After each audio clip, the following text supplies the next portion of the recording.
আল্লাহর নবী বলেন, সাহাবীরা, 5টি সময় আসার পূর্বে 5টি সময়ের মূল্যায়ন করো। 5টি সময় প্রত্যেকটি মানুষের জীবনে আসবে।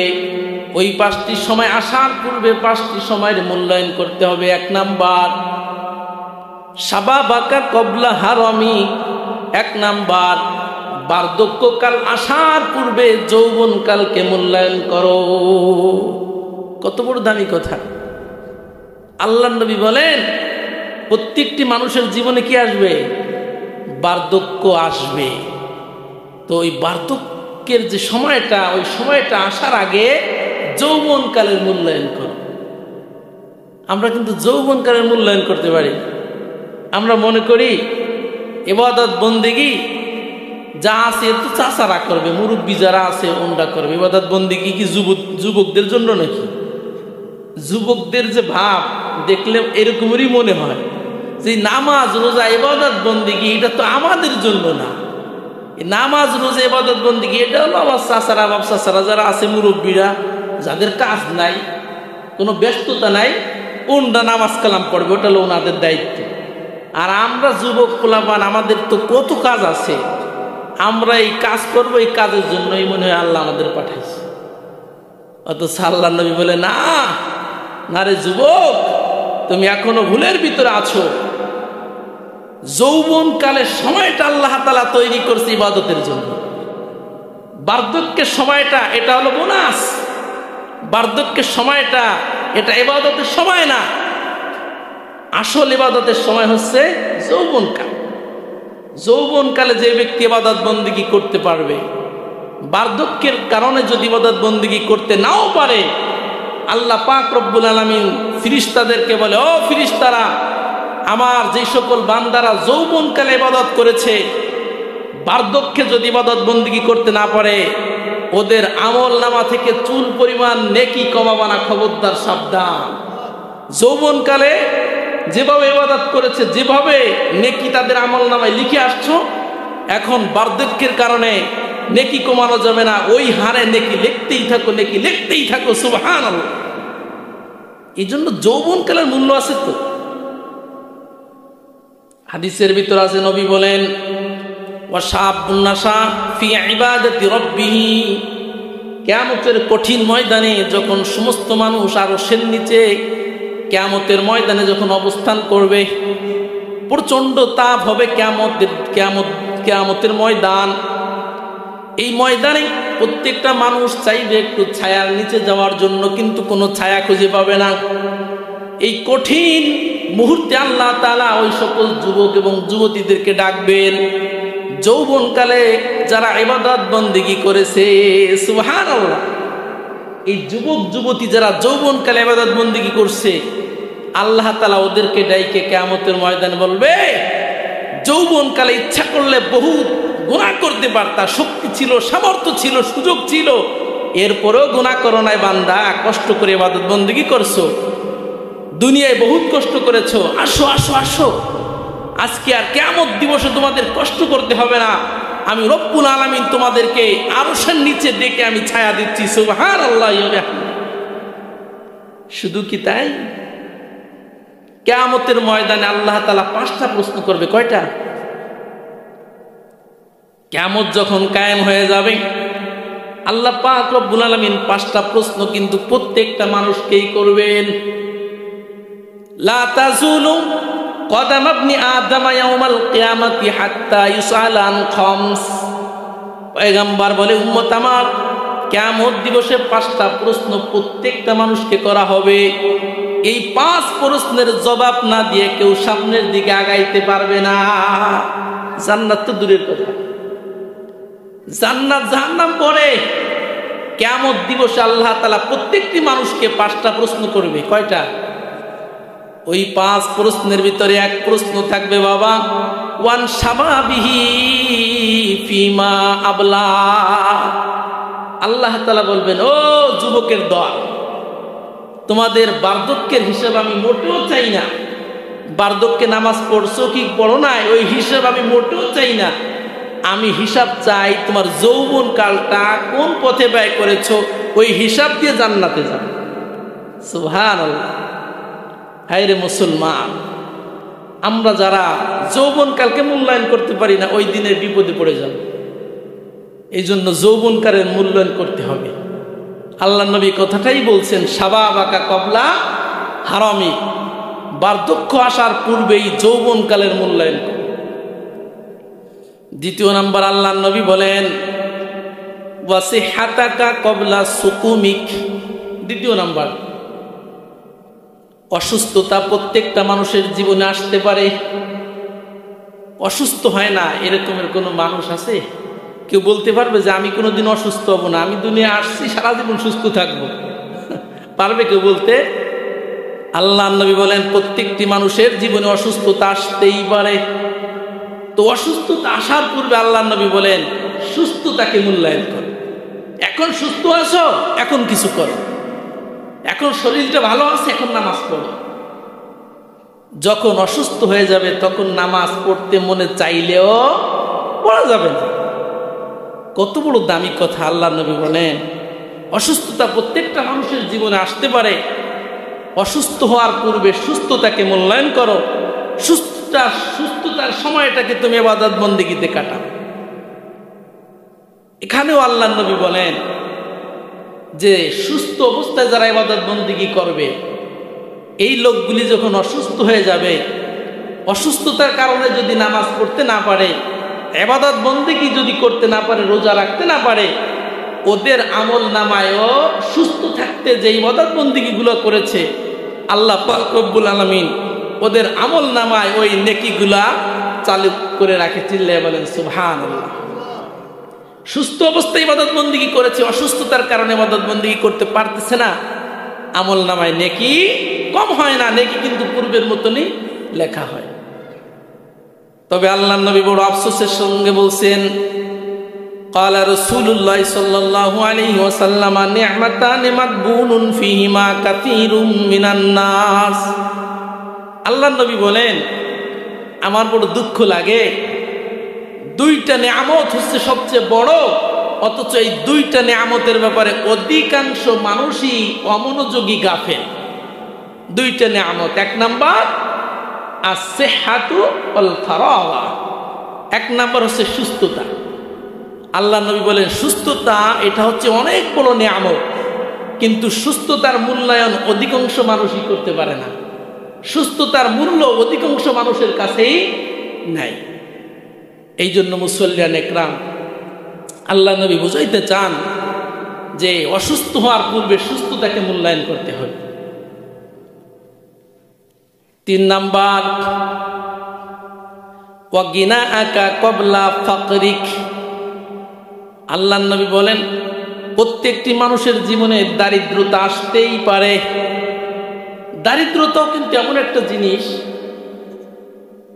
কেউ বলতে পারবে না যে আমার পূর্বপুরুষ ধনী ছিল তো আমিও সারা জীবন ধনী থাকবো, এমন গ্যারান্টি কেউ দিতে পারবে? পূর্বপুরুষ ধনী ছিল, নিজে অনেক গরিব, এরকমের হাজারো মানুষ আছে কিনা? আছে তো। আল্লাহ নবী বলেন তো অসচ্ছলতা আসার পূর্বে সচ্ছলতাকে মূল্যায়ন করো। এখন তোমার হাতে টাকা আছে, আল্লাহর রাস্তায় খরচ করো। এমন এক সময় আসতে পারে তোমার হাতে টাকাই থাকবে না, তুমি মানুষের কাছে হাত পাতবা, এমন একটা সময় তোমার জীবনে আসতে পারে। আল্লাহ নবী বলেন ফারাগাকা ক্বাবলা শুগলিক ওয়া গিনাআকা ক্বাবলা ফাকরিক। আল্লাহ নবী বলেন অসচ্ছলতা আসার পূর্বে সচ্ছলতাকে মূল্যায়ন করো। এই জন্য আল্লাহ তাআলা বলেন ওয়া আনফিকু মিম্মা রাযাকনাকুম মিন ক্বাবলি আন ইয়াতিয়া আহাদাকুমুল মাউত। আল্লাহ পাক রব্বুল আলামিন বলে বান্দারে, এখন তোমার হাতে সম্পদ আছে, টাকা আছে, পয়সা আছে, তুমি এক সময় গরিব হয়ে যেতে পারো। যেহেতু এখন টাকা আছে, এখনই আল্লাহর রাস্তায় খরচ করো। এখন আপনার টাকা আছে, এখন যদি খরচ না করেন, যখন টাকা থাকবে না তখন খরচ করতে চাইলেও খরচ করতে পারবেন না। 4 নাম্বার আল্লাহ নবী বলেন ফারাগাকা ক্বাবলা শুগলিক। ব্যস্ততা আসার পূর্বে অবসরতাকে কাজে লাগাও। ব্যস্ততা 4 নাম্বার। প্রত্যেকটা মানুষের জীবনে কম বেশ ব্যস্ততা আছে, আছে না? বরং জীবন যত সামনের দিকে আগাচ্ছে ব্যস্ততা কিন্তু প্রত্যেকটা মানুষের জীবনে কিন্তু আরো বাড়তেছে, ব্যস্ততা কমে না। এই যে আপনি একজন যুবক মানুষ, এখন কিন্তু ব্যস্ততা নাই বললেই চলে। ভবিষ্যতে বিয়ে করবেন, এরপরে স্ত্রীর ব্যস্ততা আপনার কাঁধে আসবে, এরপরে সন্তান সন্ততি হবে, ওই বাচ্চাদের ব্যস্ততা আপনার কাঁধে আসবে, এরপরে দাদা হবেন, এরপরে নানা হবেন। ব্যস্ততা কমবে না বাড়বে? পর্যায়ক্রমে ব্যস্ততা বাড়ে না? তো আল্লাহ নবী বলেন ও ফারাগাকা ক্বাবলা শুগলি, আল্লাহ নবী বলেন ওই ব্যস্ততা আসার আগে অবসরতাকে কাজে লাগাও। এখন অবসর আছো, এখন ফ্রি আছো, এই ফ্রি থাকার সময়টা ইবাদতে কাটাও। কারণ এমন এক সময় আসবে এত পরিমাণ ব্যস্ততা তোমার থাকবে, ইবাদত বন্দেগী করার সুযোগ পাবা না। এই জন্য আল্লাহ বলেন ফাইদা ফারাগতা ফানসাব ওয়া ইলা রাব্বিকা ফারগাব। আল্লাহ বলেন ফাইদা ফারাগতা ফানসাব, যখন তুমি অবসর হয়ে গেলা তখন আল্লাহর ইবাদতে লিপ্ত হয়ে যাও। কত সুন্দর কথা। আল্লাহ বলেন ব্যস্ততা যখন আসবে তখন তো ইবাদত বন্দেগী করার সুযোগ পাবা না। এখন ফিরে আসো, এখন তোমার নফল নামাজ পড়ার সুযোগ আছে, 2 রাকাত নফল নামাজ পড়ো। এখন তোমার নফল রোজা রাখার সুযোগ আছে, নফল রোজা রাখো। এমন এক সময় আসবে নফল নামাজ পড়ার সুযোগ পাবা না, নফল রোজা রাখার সুযোগ পাবা না। কত বড় দামি কথা। আল্লাহু আকবার। 5 নম্বরে আল্লাহ নবী বলেন ওয়া হায়াতাকা ক্বাবলা মাউতিক। আল্লাহ নবী বলেন হায়াতকে মূল্যায়ন করো মৃত্যু আসার পূর্বে। এখন আপনার হায়াত আছে, এখন যদি মূল্যায়ন না করেন, মারা যাওয়ার পরে মূল্যায়ন করবেন, তখন মূল্যায়ন করলে কাজ হবে?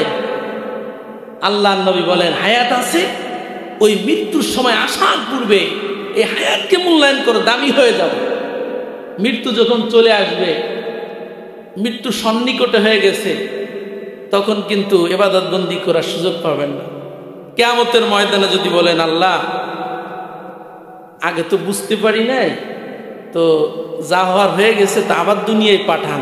মারা যাওয়ার পরে কিয়ামত দিবসে যদি এমন আবদার করেন যে আল্লাহ যা হওয়ার হয়ে গেছে বুঝতে পারি নাই, দুনিয়ায় আবার একটু পাঠান, ইবাদত বন্দেগী করে নেক আমল যা মনে হচ্ছে সব করে আবার আসে, সুযোগ তো মনে হয় দেওয়া হবে। আল্লাহ পাক রব্বুল আলামিন বলেন হাত্তা ইযা জাআ আহাদাহুমুল মাউত ক্বালা রাব্বিরজিউন লাআল্লি আ'মালু সালিহান ফীমা তারাকত কাল্লা ইন্নাহা। আল্লাহ পাক রব্বুল আলামিন কোরআনুল হাকিমের ভিতরে জানাই দেয় কিয়ামতের ময়দানে কিছু মানুষ আল্লাহ তাআলার কাছে আবদার করবে, আল্লাহ দুনিয়ার জমিনে কত নেক আমল করার সুযোগ পেয়েছিলাম, করি নাই। রব্বুল আলামিন ভুল বুঝতে পেরেছি, আজ কিয়ামতের ময়দানে আসি বড় বিপদে।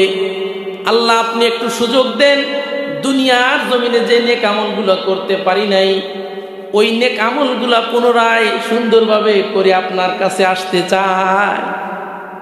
আল্লাহ বলেন কাল্লা, কশ্চিন কালেও নয়, কশ্চিন কালেও নয়, তোমাদেরকে আর সুযোগ দেওয়া হবে না। এটা শুধুমাত্র তোমাদের মুখশ্রুত বাণী, এটা হচ্ছে শুধুমাত্র তোমাদের মুখের কথা। আমি যদি এখনো তোমাদেরকে সুযোগ দেই, দুনিয়াতে যে আবারও আকাম শুরু করবো, এটা আল্লাহ জানে না? জানে না, অবশ্যই জানে। আল্লাহ বলেন যতই আফসোস করে আমার কাছে আবদার নিয়ে যদি তোমরা দুনিয়ার জমিনে যাও, দুনিয়ার জমিনে যাওয়ার পরে আবার আকাম শুরু করবা, ওই ইবাদত বন্দেগী করবা না। এই জন্য মুসলমান ভাইয়ের আমার, হায়াত থাকতে হায়াতের কি করতে হবে? মূল্যায়ন করতে। এতক্ষণ পর্যন্ত সূরাতুল আসরের ওয়াল আসর এই শব্দটুকুর তাফসীর করলাম। শুধুমাত্র ওয়াল আসরি আল্লাহ তাআলা বললেন সময়ের কসম। সময় কতটা মূল্যবান দেখেন, আল্লাহ সময়ের কসম করছে। সময়ের কসম করে আল্লাহ বলেন ওয়াল আসরি ইন্নাল ইনসানা লাফি খুসর। আল্লাহ বলেন সময়ের কসম করে বলছি, দুনিয়ার প্রত্যেকটা মানুষ ক্ষতির ভিতরে আছে। দুনিয়াতে যত মানুষ আছে প্রত্যেকটা মানুষ কিসের ভিতরে আছে? ক্ষতির ভিতরে আছে। আমরা মনে করি আমি মনে হয় খুব লাভের ভিতরে আছি, যে মনে করেন আমি লাভের ভিতরে আছি আপনি বড় ক্ষতির ভিতরে আছেন। মুসলমান ভাইরা আমার, আমি যে ক্ষতির ভিতরে আছি এটা আমি নিজেও চোখে দেখি না, কিন্তু যারা আল্লাহওয়ালা, যারা বুজুর্গ, তারা বুঝে। আল্লাহ পাক রব্বুল আলামিন দেখতেছেন, বুঝতেছেন যে বান্দা ক্ষতির ভিতরে আছে। আল্লাহর নবী সাল্লাল্লাহু আলাইহি ওয়াসাল্লাম সাহাবাদেরকে লক্ষ্য করে বললেন, ও প্রাণের সাহাবীরা, আনা আখিযুম বিহুজাজিকুম আনিন নার, হালুম্মা আনিন নার, হালুম্মা আনিন নার। আল্লাহর নবী সাহাবীদেরকে বললেন, ও সাহাবীরা, উম্মতদেরকে বুঝাও, উম্মতের অবস্থা এত নাজুক হয়ে গিয়েছে, উম্মত তো জাহান্নামের দ্বার প্রান্তে পৌঁছিয়ে গিয়েছে। চিল্লায় বলেন নাউজুবিল্লাহ। আল্লাহর নবী বলেন, আনা আখিযুম বিহুজাজিকুম আনিন নার, ও আমার উম্মত, আমি তোমাদের কোমর ধরে ধরে জাহান্নামের আগুন থেকে বাঁচানোর জন্য চেষ্টা করছি। এই জন্য হালুম্মা আনিন নার, হালুম্মা আনিন নার, তোমরা জাহান্নামের আগুন থেকে নিজেদেরকে বাঁচাও। আল্লাহর নবী উদাহরণ দিয়ে বলেন, প্রচন্ড অন্ধকারের ভিতরে যদি একজন মানুষ আগুন জ্বালায়, আগুন জ্বালানোর পরে দেখবেন ওই আগুনের ভিতরে কিন্তু অসংখ্য অগণিত পোকামাকড় পড়ে না? আগুন যেখানে আছে পোকামাকড় কিন্তু সেখানে অটোমেটিক হাজির হয়ে যায়।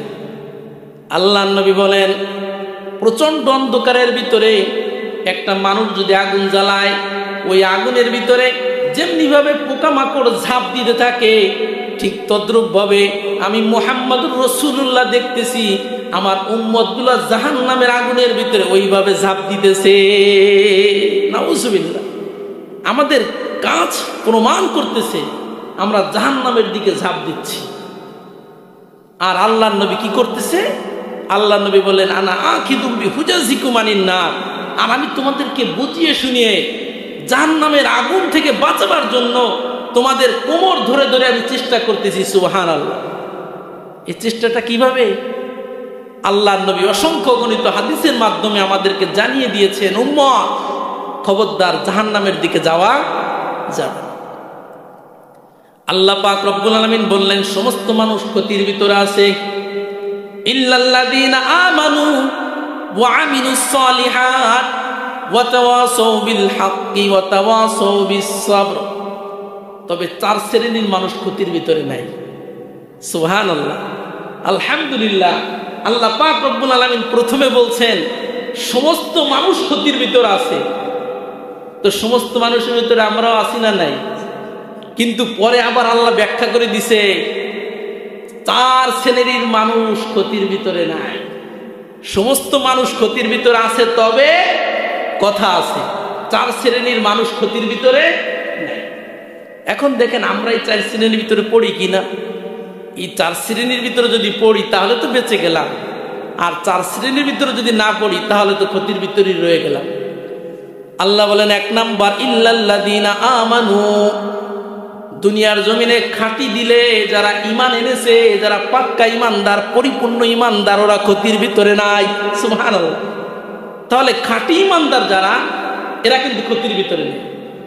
আল্লাহ প্রথমে বলছেন সমস্ত মানুষ ক্ষতির ভিতরে, এরপরে বলতেছেন খাঁটি ঈমানদার যারা, খাঁটি ঈমানদার যারা, ওরা ক্ষতির ভিতরে নেই। আল্লাহ তাআলা বলেন অন্য এক আয়াতের ভিতরে, ফামান আমানা ওয়া আসলাহা ফালা খাউফুন আলাইহিম ওয়ালা হুম ইয়াহজানুন। আল্লাহ বলেন খাঁটি ঈমানদার যারা, ওদের কোনো ভয় নাই, ওদের কোনো চিন্তা নাই, ওরা ইন্তেকালের সঙ্গে সঙ্গে জান্নাতি। চিল্লায় বলেন সুবহানাল্লাহ। ফালা খাউফুন আলাইহিম ওয়ালা হুম ইয়াহজানুন। আল্লাহ বলেন খাঁটি ঈমানদার হয়ে যাও। খাঁটি ঈমানদার হতে পারলে দুনিয়াতেও কোনো চিন্তা নাই, পরকালেও কোনো টেনশন নাই, সম্পূর্ণ টেনশন মুক্ত জান্নাতি হয়ে যাবা। প্রিয় মুসল্লিয়ান ইকরাম, একজন ঈমানদারের কি পরিমাণ দাম! একজন ঈমানদার যতদিন পর্যন্ত এই দুনিয়ার জমিনে থাকবে, দুনিয়া ধ্বংস হবে না। একজন ঈমানদারের এত দাম। সারা দুনিয়ার ভিতর সব বেঈমান হয়ে যায়, একজন যদি পাক্কা ঈমানদার থাকে, আল্লাহ নবী বলে দুনিয়া ততদিন পর্যন্ত কি হবে না, লা তাকুমুস সাআতু হাত্তা লা ইউকালা ফিল আরদি আল্লাহ আল্লাহ। আল্লাহর নবী বলেন, দুনিয়ার জমিনে যতদিন পর্যন্ত খাঁটি দিলে একজন আল্লাহ আল্লাহ বলনেওয়ালা থাকবে, ততদিন পর্যন্ত আল্লাহ তাআলা ওই ইমানদারের খাতিরে দুনিয়া ধ্বংস করবে না। তাহলে ইমানদারের দাম কম না বেশি? তাহলে এত বেশি যে ইমানদারের দাম, সে কি কখনো ক্ষতিগ্রস্ত হতে পারে? এই জন্য আল্লাহ বলেন, খাঁটি ইমানদার হও। তাহলে খাঁটি ইমানদার হলে আর ক্ষতিগ্রস্ত হতে হবে না। দ্বিতীয় নাম্বার, ওয়া আমিলুস সলিহাত, নেক আমল দুনিয়ার জমিনে যারা করেছে, যারা খাঁটি আমল করছে, নেক আমল, ভালো আমল করছে, ওরাও ক্ষতিগ্রস্ত না। দুনিয়ার সব মানুষও যদি ক্ষতিগ্রস্ত হয়, দুনিয়াতে যারা নেক আমল, আমলে সলিহা, এক কথায় ভালো কাজ, নেকির কাজ, সবের কাজ দুনিয়াতে যারা করেছে বা করার সুযোগ পেয়েছে, আল্লাহ বলেন ওই লোকগুলা ক্ষতিগ্রস্ত। সূরাতুল কাহফের ভিতরে আল্লাহ তাআলা বলেন, ইন্নাল্লাযীনা আমানু ওয়া আমিলুস সলিহাত কানাত লাহুম জান্নাতুল ফিরদাউসি নুজুলা। আল্লাহ পাক রব্বুল আলামিন বলেন, খাঁটি দিল ঈমান আনার পরে যারা নেক আমল করবে, ভালো আমল করবে, সবের কাজ যারা করবে, আল্লাহ পাক রব্বুল আলামিন কিয়ামতের ময়দানে তাদের আপ্যায়নের জন্য জান্নাতুল ফিরদাউস প্রস্তুত করে রাখবেন। সুবহানাল্লাহ। ঈমানদার যদি হতে পারেন, আমলে সলিহা, নেক আমল যদি দুনিয়াতে করে যেতে পারেন, আল্লাহ বলেন তোমাদের আপ্যায়নের জন্য, মেহমানদারির জন্য আমি রব্বুল আলামিন জান্নাতুল ফিরদাউস প্রস্তুত করে রাখবো। সুবহানাল্লাহ। 3 নাম্বার আল্লাহ বলেন, ওয়াতাওয়াসাউ বিল হক, দুনিয়ার জমিনে যারা পরস্পরে ভালো কথা বলবে, মানুষকে ভালো কাজের উপদেশ দিবে, ওই মানুষগুলা কখনো ক্ষতিগ্রস্ত হবে না। সুবহানাল্লাহ। যারা ভালো কাজের আদেশ করে, যারা ভালো কাজের কথা বলে। কিছু মানুষ আছে যে মানুষ বিপদগ্রস্ত হয়ে গেলে তাকে ভালো একটা পরামর্শ দেয়, মন্দ পরামর্শ দেয় না। এই মানুষগুলি যতদিন দুনিয়াতে থাকবে, দুনিয়া ততদিন টিকে থাকবে। সুবহানাল্লাহ। এক কথায় মানুষকে ভালো কাজের কি করতে হবে? আদেশ করতে হবে। মানুষকে যারা ভালো কাজের আদেশ করে, এই মানুষগুলো কখনো ক্ষতিগ্রস্ত হতে। ওয়ামান আহসানু কাওলাম মিম্মান দাআ ইলাল্লাহ ওয়া আমিলা সলিহা ওয়া ক্বালা ইন্নানি মিনাল মুসলিমিন। আল্লাহ বলেন, ওই ব্যক্তির কথার চেয়ে দামি এবং শ্রেষ্ঠ কথা কার কথা হতে পারে? যে ব্যক্তি আল্লাহর দিকে মানুষদেরকে ডাকে, ভালো কাজের দিকে মানুষদেরকে ডাকে। সুবহানাল্লাহ। তাহলে আল্লাহর দিকে যে মানুষটা মানুষদেরকে আল্লাহর দিকে ডাকে, ভালো কাজের দিকে ডাকে, তার কথার চেয়ে শ্রেষ্ঠ কথা, দামি কথা কারো কথা হতে পারে না। এই মানুষগুলি দুনিয়াতে ক্ষতিগ্রস্ত না। যারা মানুষদেরকে ভালো কাজের দিকে ডাকে, ভালো পথের দিকে ডাকে, এই মানুষগুলো কিনা ক্ষতিগ্রস্ত না। 4 নাম্বার, ওয়াতাওয়াসাউ বিস-সাবর, দুনিয়ার জমিনে যারা ধৈর্য ধারণ করে, অন্য মানুষ বিপদে পড়ে গেলে তাদেরকে ধৈর্য ধারণ করতে বলে, এই মানুষগুলা তো এরাও ক্ষতিগ্রস্ত না। বিপদে প্রত্যেকটা মানুষ পড়তে পারে, বিপদে পড়লে যারা ধৈর্য ধারণ করে, অন্য মানুষকে যারা ধৈর্য ধারণের বয়ান করে, এই মানুষগুলিও ক্ষতিগ্রস্ত না। আমাদের সমাজে তো কিছু মানুষ এমন আছে, একটা মানুষ বিপদে পড়ে গেছে, তাকে সান্ত্বনা তো দেওয়া দূরের কথা, বরং তাকে এমন পরিমাণ ভয়ভীতি দেয়, সে আরো বেশি বিপদগ্রস্ত হয়ে যায়। নাউজুবিল্লাহ। এরকম করা যাবে না। একটা মানুষ যদি বিপদগ্রস্ত হয়ে যায়, তার পাশে দাঁড়াইতে হবে, তাকে সান্ত্বনা দিতে হবে। হাদিসের ভিতরে ঘটনা আসছে, হযরত ইয়াসির রাদিয়াল্লাহু তাআলা আনহু যুদ্ধের ময়দানে গেছে। যুদ্ধের ময়দানে যাওয়ার পরে তিনি শাহাদাত বরণ করছে, তার পরিবার ভেঙে পড়ে গেছে, পরিবারের অবস্থা খুব খারাপ। একজন পরিবারের পুরুষ যিনি, উনি যদি শাহাদাত বরণ করে, তিনি যদি মারা যায়, তো পরিবারের অবস্থা কেমন হয়, কি হয়? তো ওনার পরিবার একেবারে ভেঙে গেছে যে, হুজুর, আমাদের পরিবারের একমাত্র সম্বল আমার স্বামী ছিল হযরত ইয়াসির, সে তো যুদ্ধের ময়দানে শাহাদাত বরণ করছে, হুজুর এখন আমরা কেমনে কি চলবো, একেবারে ভেঙে পড়ছে। আল্লাহর নবী সাল্লাল্লাহু আলাইহি ওয়াসাল্লাম এই ইয়াসিরের পরিবারের কাছে আল্লাহর নবী নিজে গেছে। আল্লাহর নবী যে বলেন, ইয়া আলা ইয়াসির ফাইন্না মাওইদাকুমুল জান্নাহ। আল্লাহর নবী বলেন, ও ইয়াসির পরিবার, তোমার স্বামী শাহাদাত বরণ করেছে, যদি তুমি ধৈর্য ধারণ করতে পারো বিনিময়ে তোমাকে আল্লাহ তাআলা জান্নাত দিবে। সুবহানাল্লাহ। তাহলে এই মহিলাটা বিপদে ছিল না, তো বিপদে আল্লাহর নবী কিভাবে সান্ত্বনা দিচ্ছে যে তুমি ধৈর্য ধারণ করো, ধৈর্য ধারণ যদি করতে পারো বিনিময়ে আল্লাহ তাআলা তোমাকে জান্নাত দিবে। তাহলে ধৈর্যশীলদের সঙ্গে আল্লাহ আছে, ধৈর্যশীলদের জন্য জান্নাত আছে। সুবহানাল্লাহ। আল্লাহ পাক রব্বুল আলামিন বলেন, ইন্নামা ইউওয়াফাস সাবিরুন আজরুহুম বিগাইরি হিসাব। আল্লাহ পাক রব্বুল আলামিন বলে, দুনিয়ার জমিনে যারা ধৈর্য ধারণ করবে আল্লাহ তাআলা ওদেরকে নেকি দিবে বিনা হিসাবে। চিল্লায়ে বলেন সুবহানাল্লাহ। আচ্ছা, হিসাব করে দিলে কিন্তু বেশি পাওয়া যায় না, বিনা হিসাবে দিলে বেশি পাওয়া যায়। আল্লাহ পাক রব্বুল আলামিন বলেন, দুনিয়াতে যারা ধৈর্য ধারণ করবে আমি আল্লাহ তাআলা তাদেরকে যখন নেকি দিব, এটা আমি হিসাব করে দিব না, এটা সম্পূর্ণ বিনা হিসাবে নেকি দিব। সুবহানাল্লাহ। ইন্নামা ইউওয়াফাস সাবিরুনা আজরুহুম বিগাইরি হিসাব। হিসাব ছাড়া আল্লাহ তাআলা বিনা হিসাবে নেকি দিবে। ওয়াজাযাহুম বিমা সাবারু জান্নাতাও ওয়া হারিরা।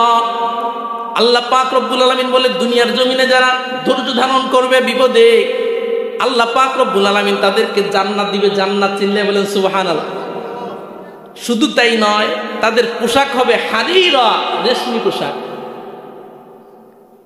ওয়াজাযাহুম বিমা সাবারু জান্নাতাও ওয়া হারিরা মুত্তাকিইনা ফিহা আলাল আরাইক লা ইয়ারাউনা ফিহা শামসান ওয়ালা জামহারিরা। আল্লাহ বলেন, দুনিয়ার জমিনে যারা ধৈর্য ধারণ করলো তাদেরকে আমি জান্নাত দিব। জান্নাতের ভিতরে পরিধানে থাকবে রেশমি পোশাক। আল্লাহ তাআলা বলেন, স্বর্ণের দামি সিংহাসনের উপরে তারা বসে থাকবে। তাদের উপরে কোনো প্রকারের গরম তাদের উপরে আক্রমণ করতে পারবে না, কোনো ঠান্ডা তাদেরকে আক্রমণ করতে পারবে না। গরম এবং ঠান্ডার মাঝামাঝি পরিবেশে তারা থাকবে। সুবহানাল্লাহ।